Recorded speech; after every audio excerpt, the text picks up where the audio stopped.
what's up everybody, welcome back, and today as you can see I have another TUF lineup motherboard on my desk here, and today we're going to be checking out the B550M-PLUS Wi-Fi from ASUS and see is it worth the around 150 to 170 US dollar price range that it has. It's a pretty decent AMD board, but is it meant for you? That's what I'm gonna try and find out in today's video here. So if you're interested, just stick around. And I'm gonna leave my Amazon affiliate link down below in the description, so you can check it out and buy it if you wish, right? But anyway, how has my time been with this motherboard, and could I actually recommend it, right? I mean, first of all, the overall design, right, is pretty similar stuff that you see on all other TUF lineup motherboards. It's a little bit simplistic. I don't actually... The only thing that I actually want to see TUF lineup get is the built-in back I/O cover. It just feels so much more quality, right? But maybe that's a little bit too much of a price difference, or maybe ASUS doesn't want this to come from the ROG lineup to the TUF series and wants something to differentiate the boards a little bit more, right, than the obvious color scheme, right? But other than that, I mean, it's a pretty decent motherboard here. And if we look at the board, right, the first thing that actually, for me, that actually sticks out is the pretty well designed heatsink for the MOSFETs here. It's pretty nice and large in size. Although I don't have any, temperature measuring devices at the moment, so I can't really measure how well it actually cools, but it does look pretty big and it does look pretty good on the board and makes the overall look of the board pretty neat.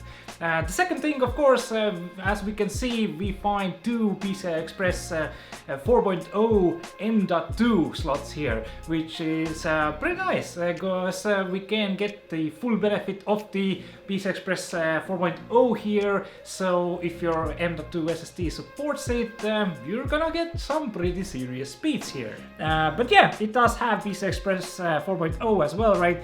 So your video card can take benefit from it, but don't expect any more than like 1 frame per second advantage over PCI Express 3.0. There's nothing really to gain from there in that aspect, right? It's more for the SSD. Moving on from those little things or big things, right? It also uses Realtek's S1200A audio chipset here, so the audio quality is pretty decent for a motherboard at this price range. Overall the TUF lineup still has a pretty decent overclocking potential as well, and ASUS is providing a really nice BIOS even with the TUF series, so you can do some pretty nice overclocking if you wish, right? And it has a decent A+2 phase VRM design here. Nothing too special, but enough for most overclocking needs, right? And of course, ASUS is providing really great software to go with any motherboard that they build, right? ASUS has AI Suit, so AI Suit is pretty much an AI that automatically overclocks your PC to your settings, right? And what I mean by settings is, it takes into consideration how good your ventilation is in your PC, how good your CPU cooler is, and then just automatically does everything for you.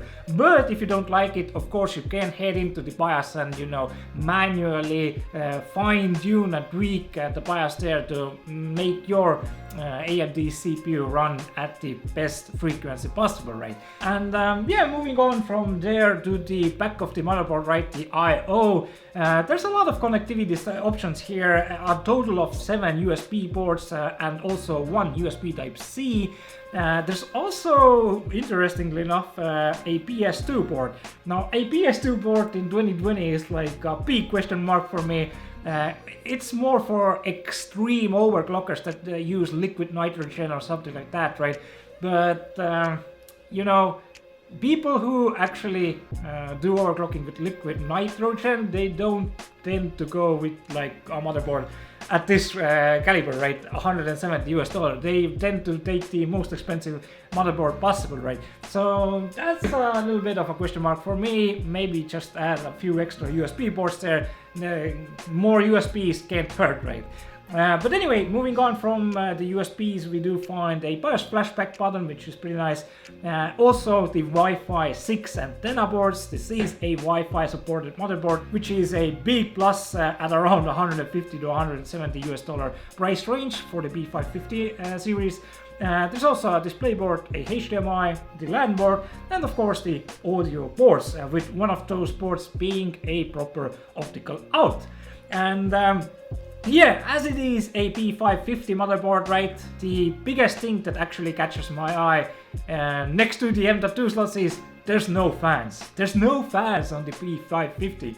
So it's a whisper quiet, passively cooled motherboard, right? Wow.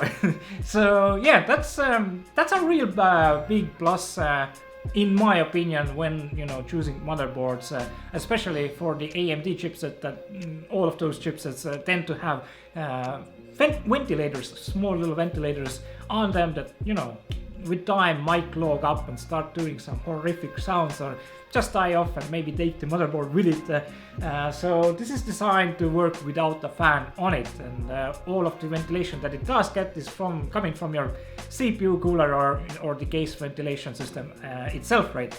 But anyway, overall, I mean, a pretty decent motherboard, and my final verdict is going to be a decent 9 out of 10, and yeah, mainly just of course, the whole package is really decent for 150 170 US dollars, right? But it also has Wi-Fi 6 support built into it, which is a real nice plus at this price range, right? So if you're looking for a motherboard at this price range, definitely look at the TUF series B550 here with Wi-Fi built in, right? So I mean, you can't really go wrong with this motherboard. But if you do want to do some better overclocking, maybe the ROG lineup might be a better option for you. But if you tend to do no real overclocking or just minor overclocking, then yeah, definitely go with this motherboard. Anyway, that's going to be it for my quick little review here. Hope you guys enjoyed it, and if you did, hit the thumbs up button, and if you have any questions, leave them down below in the comment section. Anyway, thanks for watching, see you later. Ciao for now.